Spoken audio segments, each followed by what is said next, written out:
We're back, the More People podcast. Today, Andrew Fitzmaurice, CEO More People, joined by one of our non-execs, James Ash. Hi, Andrew. Hi. So, as ever, keen to hang on your every word, and lots we can talk about. But in the context of some of the topical things we've got going on at the moment, thought it was worth picking your brains around two things. One, the role of a non-exec, because you've been a non-exec now for 6 years, 7 years? 7 years, I think. 7 years. So the role of a non-exec in general, because we're not your only non-exec client, are we? No, we're with about 5 other businesses at the moment. 5 others. And succession. So we've done a lot of work around succession on a white paper of late. We talked to clients about it quite a lot. Clearly we're talking about it a lot because we're very conscious of our future, our journey, and what we're doing with Guy and what the world looks like at More People in the future, More People 2.0. For those who don't know what you do for us and for your other clients, what in your eyes is the role of a non-exec? That's a big question. I think a non-exec is very different depending on the business, is what it boils down to. If you're in a large business or corporate environment, it's going to involve a lot of governance and oversight. The smaller the business, more startup perhaps at the other end of the spectrum, it's much more around specialist skills and advisory about growing the business. And then it's kind of fluctuates in between. My role is mostly around that kind of advisory around how do we make the business bigger and better as we go forward. Does it help in your mind to have been there and got the t-shirts, or is it more about being a mirror, being a coach, allowing people to reflect, or sitting outside of the business, or is it better to have been there, got the t-shirt? I think it helps for your own confidence to have done it and achieved it, but I think that probably the thing I found hardest was when I moved out of an exec role into non-exec roles was, I think as an exec, your role is largely to set direction and have answers. As a non-exec, that's not really what you're supposed to do at all. So it's your job to come up with the answers. I'll have an opinion and I perhaps probe the answers and the robustness of the direction that you come up with, but it's really to help set the right questions that lead to the direction, the strategy, the execution of that strategy within the business. As with all things, you get better at the stuff that you practice. Have you found that your questioning skills to probe and tease out the right information, have those skills evolved, and if so, has that happened naturally or more consciously and deliberately? I think I was probably operated in the same way for maybe the first 3 years, and then I kind of had this realization that I needed to be different, and probably took 3 or 4 years, and kind of I think now I've operated in a similar way for the last 3 or 4 years. It's a bit like having kids. You've got to be prepared to let businesses make their own mistakes. There's no point trying to be the person in charge. But as you say, you're also trying to give the benefit of your experience. There's no point in having been through that and made your own mistakes without kind of, letting people have the benefit of that lived experience. It doesn't bother me if we have a discussion as a board, and I might have a particular point of view, but as a group, the exec team decide to go in a different direction, as long as I think that they've thought properly about what they're doing. There's probably in the last 4 or 5 years, maybe 3 or 4 times when I've kind of put my foot down a bit about something. I mean, once with More People, actually, only once, I think, in that time. I think that it was about the risk. I think the timing and the risk there rather than anything else.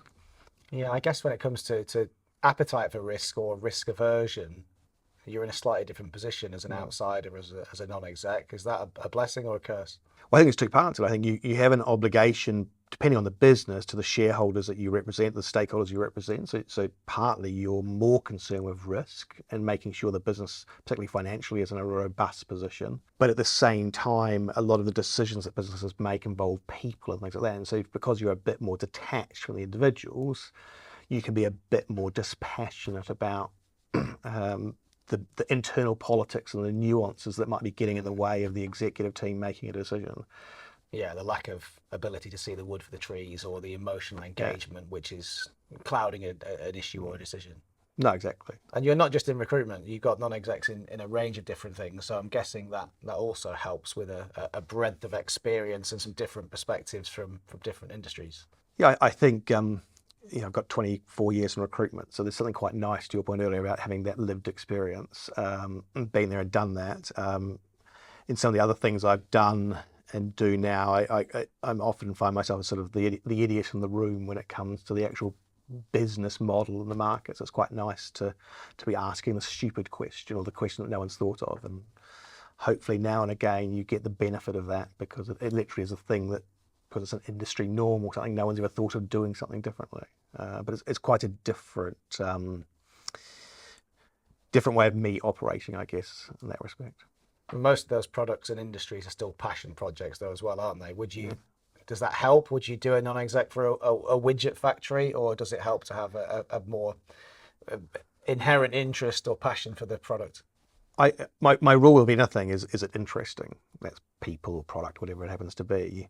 I find it very easy to get interested in stuff that, in almost anything. You start talking to anyone about their business, their model, you tend to find some sort of nuance or something that's interesting. So I haven't yet come across a lot that, at least at face value, is not interesting to learn something about and be involved with. And succession? Is succession on the agenda for a lot of people when it comes to how they lead on a non-exec? I think for me, succession is part of a bigger agenda, that wider talent agenda. And I think every business should have a talent agenda. Some of my bigger businesses, 200-300 person businesses, we'll spend half a day once a quarter going through 50 or 60 people, just seeing where they are, how we're adding value. And some of that conversation is succession, where their next job might be, or the fact we think there may be a next job coming up soon that we need to accelerate them towards, or whatever else. But it needs to be part of that bigger talent management, talent pool agenda. We've talked about this on previous podcasts about how you set the succession agenda, or how you start a plan. A lot of people, I find, have got awareness around the issues on succession, but potentially, and the appetite to do something about it, but don't necessarily know where to start. And I guess there's no hard and fast rule, but we've heard on this podcast before about starting top down and working your way through those levels for those 50 people or however many. But I guess you're dealing with succession at every level for key roles. And do you start at the top and work down? Is that how it works?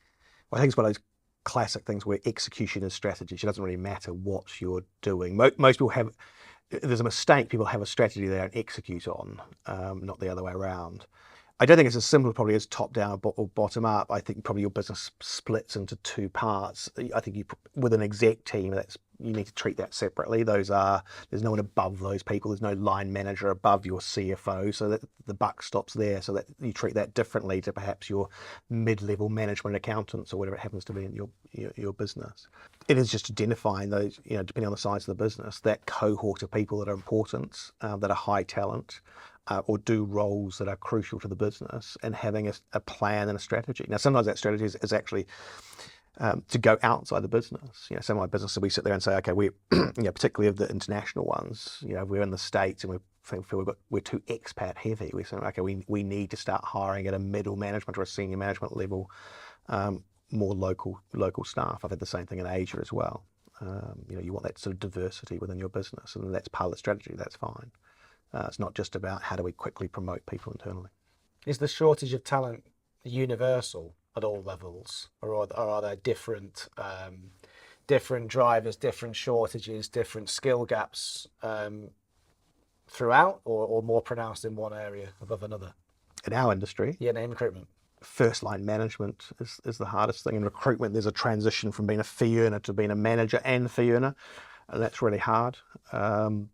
Balancing a job you've become competent at, and then we throw a spanner in the work, another job that you've never done before, and there's a lot of expectation there, and the role of day-to-day dealing with clients and candidates as customers is very different from the role of managing and mentoring, coaching people that don't have a lot of experience. So that's always the hardest. That's why it's probably easier to grow those people internally than hire.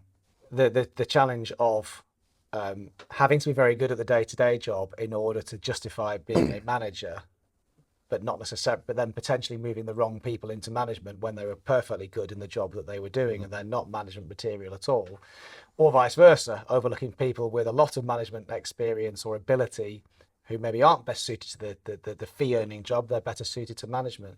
How do you go about identifying the talent and not falling into the pitfall of promoting the best salespeople or overlooking the best managers?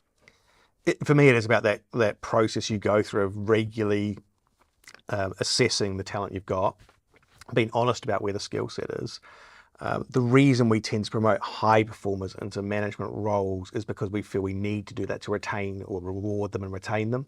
So a lot of it is finding a different, if we don't think management's right for that individual, finding a different route for that individual and dealing with that sort of elephant in the room sooner rather than later. And then likewise, if you've got that individual that perhaps isn't the greatest and isn't the technical ability in the particular job they're doing, but you think they have a general management ability, it's how do you fast track that?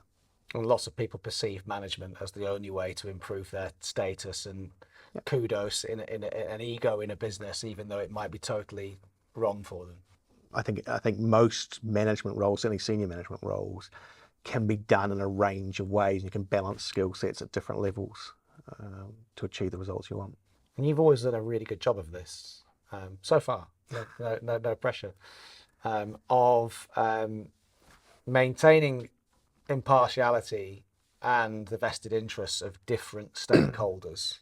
So wearing a different hat to represent my interests, for example, in this business, and then having a different hat to represent Richard's interests or Guy's interests. And clearly we have a shared vision, a shared goal. So most of those interests are aligned, but we each have our own agendas. And you do a really good job maintaining the impartiality and the best interests of whoever it is you're advising at any given point in time so far. How do you maintain that impartiality? Do you have to do it very consciously? If I'm honest, I think it comes very naturally, but I think it's also your only option. The moment you start having some sort of bias, at that point you're constantly questioning yourself. So I am my own stakeholder in that respect. I stick to my guns, what I think is fair and reasonable and whatever else. But again, it comes back to, I'm not making decisions day to day in this business. So for me, it's about sort of asking the right questions, creating the structure or the process to reach the outcomes the business is looking for, the particular stakeholders are looking for, rather than being a decision maker or sort of a judge of certain things. So I enjoy that part of it. I find it quite easy. But I think it is pretty crucial as a non-exec to avoid the sort of feeling amongst any sort of exec or leadership team that you're biased towards some or others. Yeah, I guess you get caught out quite quickly when you do start to favour one option. Yeah, and I don't think your role's tenable at that point. But your role managing succession for businesses as well has also been around managing life after the business. Life in our case, life after recruitment, life as the next step for an exiting partner, an exiting founder.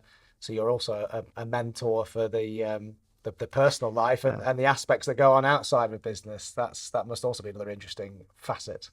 I quickly realized as I started dealing with people that are exiting businesses that the challenge was exactly that. What do they do next? And it became a blocker perhaps to the evolution they were looking for in terms of their exit from the business, because they didn't know what was next. So it's partly driven by making sure that transition works sort of technically, I guess, within the business, but also for that individual on a human level, so they're not literally sitting there on a Monday morning having left the business with a big pile of cash in the bank and not knowing what to do with themselves and being pretty unhappy in the situation. So if you're stepping back from the business, what is it that you're doing outside of the business and day to day in your life that is interesting you on one level, and another very basic level, just fulfilling that time gap that you now have available to you. I guess my sort of mentoring, coaching role around that is how do we find the thing that's going to excite you, interest you, etc., and how do we transition you into that? And some of that's other and different business opportunities. Sometimes it's something completely different, playing golf or whatever it happens to be. Sometimes it's something they're already quite passionate about. Sometimes it's something completely new. Could be golf, could be Peterborough United. It could be gardening. It's a problem you really need to solve, because very early on I saw it as being probably the biggest challenge was kind of founders who were trying to step back but were actually causing more problems than they were solving by kind of fiddling around the edges. Thanks, James. Pleasure.